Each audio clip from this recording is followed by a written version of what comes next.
Imagine waking up in the dead of night. The house is silent, almost eerily so, and the only sound is the faint ticking of a clock. You reach for your glasses, your feet touch the cold floor, and a shiver runs through your spine. Every step is cautious. A twinge in your knee reminds you of the years gone by, and a sudden twist in your back makes you pause. What if you fall? What if you can't reach your phone? What if no one is here to help? This is not a story from a movie. It is the reality for millions of seniors living alone. Margaret, a 78-year-old retired librarian, knows this reality intimately. She has lived alone since her husband passed 6 years ago. Their home is a treasure trove of memories. Photographs line the hallway, a worn armchair sits in the corner where they used to read together, and the garden bursts with flowers she tends lovingly. Every corner of her home carries the echo of laughter, the weight of love, and yet, underneath it all, a silent, unshakable fear. Every morning, Margaret wakes at 6:30. She moves carefully to the kitchen, measures her steps, and prepares her tea. She places it by the window and watches as the world slowly comes to life. Birds flit from branch to branch, neighbors walk their dogs, sunlight spills across her garden. These moments are precious, but even in these serene beginnings, anxiety lingers. Independence is her gift, but it is fragile. Breakfast is a simple routine. Oatmeal, a slice of toast and tea. Everything is placed within easy reach. Countertops are clear, rugs secured. Last winter, she nearly slipped on a rug and caught herself just in time. That near miss has stayed with her. Living alone isn't about paranoia. It's about preparation. Every precaution is a small shield against disaster. Later, Margaret tends her garden. She kneels gently, brushing petals and leaves with her hands, recalling how her husband used to tease her about getting dirt under her fingernails. Gardening is more than a hobby. It is therapy, exercise, and a reminder that life continues even after loss. Every movement is deliberate, every step measured. Even joy is paired with caution. By mid-morning, Margaret calls her friend Edith. Their conversations meander through laughter, memories, worries, and updates. These calls are more than friendly exchanges. They are lifelines. Social connection is essential for seniors. Loneliness can erode both mental and physical health. Margaret knows this and actively maintains her connections every day. At 10 a.m., her daughter Lisa calls. "Hi Mom, did you sleep well?" she asks. Margaret reassures her. "Yes, dear, I slept fine." Lisa reminds her about her alert pendant. Margaret touches it. It's my lifeline, she thinks. Small precautions provide a sense of safety, but the fear never completely disappears. Margaret spends the late morning on light exercises, stretching, balance routines, slow movements. Memories of her younger self surface. Walking miles, climbing stairs without effort, lifting boxes at the library. Now, every movement is calculated, each step a negotiation between strength and fragility. Life's limits are never far from her mind. One afternoon, a call from an unfamiliar number startles her. The voice claims to be from her bank, warning of suspicious activity. Panic rises. Margaret's instincts tell her something is wrong.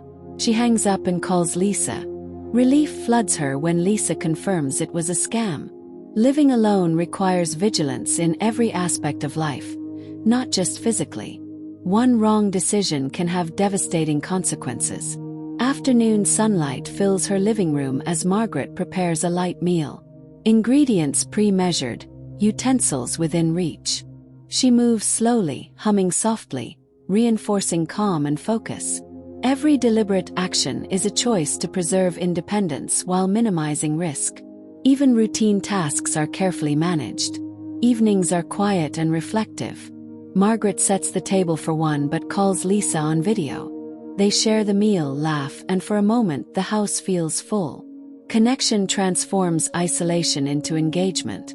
Loneliness is a silent danger, one that doesn't announce itself until it's too late. Margaret journals nightly. Her entries read, "I moved carefully, tended the garden, called Edith, laughed with Lisa. I am grateful. I am not alone." Writing reinforces mindfulness and a proactive approach to living. Thoughts often drift to the what-ifs. Falls, sudden illness, dizziness.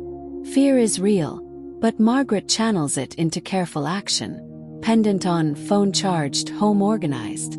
Preparation is armor. Her nights are quieter now, not because fear has vanished, but because preparation transforms anxiety into confidence. Lights in key areas, medications within reach, water by her bedside. Small acts that protect her life. Independence is a balancing act. Freedom with safety. Margaret's life illustrates this balance is possible, essential, and empowering. Memories flood in during the afternoons. Her husband's steady hand, library days, laughter with friends. These recollections guide her through moments of solitude, reminding her independence is mindfulness, not fearlessness. Margaret's story carries urgency. Every slip, fall, or scam can escalate quickly. The scariest part of living alone is unpreparedness. You may think, it won't happen to me or my loved one. That assumption is dangerous. Act now before a crisis forces action. Check your loved ones' homes, ensure alert devices, organized spaces, and social connections are maintained. Daily actions reinforce safety. Updating emergency contacts, wearing the alert pendant, organizing medications, scheduling check-ins, attending social activities, exercising, volunteering, maintaining routines. Each step reduces risk.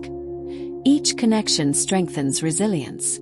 Lisa visits twice a week. Humor balances concern.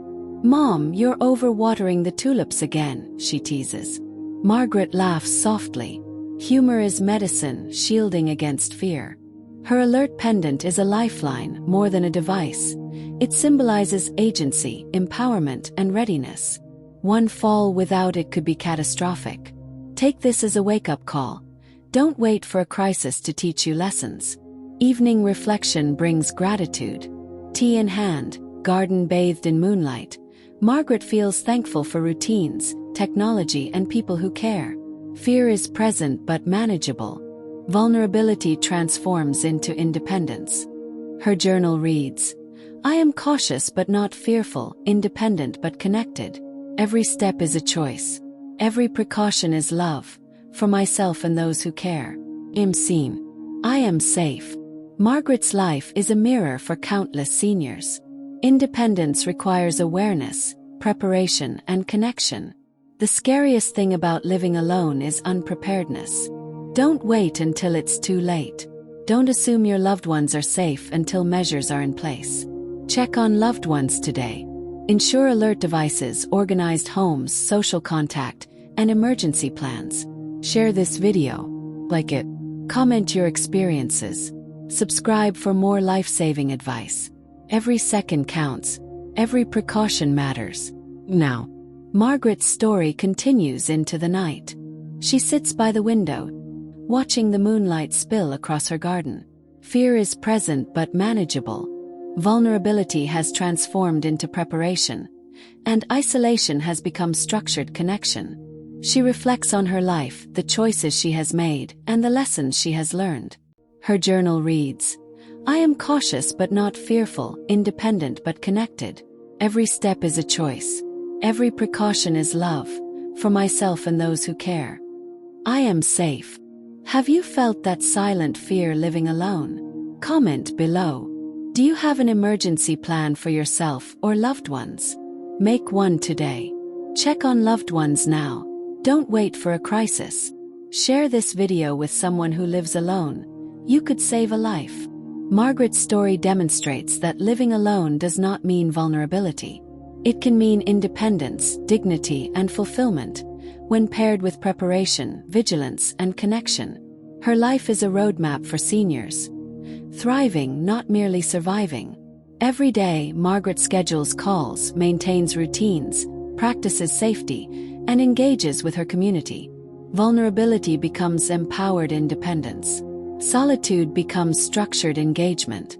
Her story ends with one simple truth.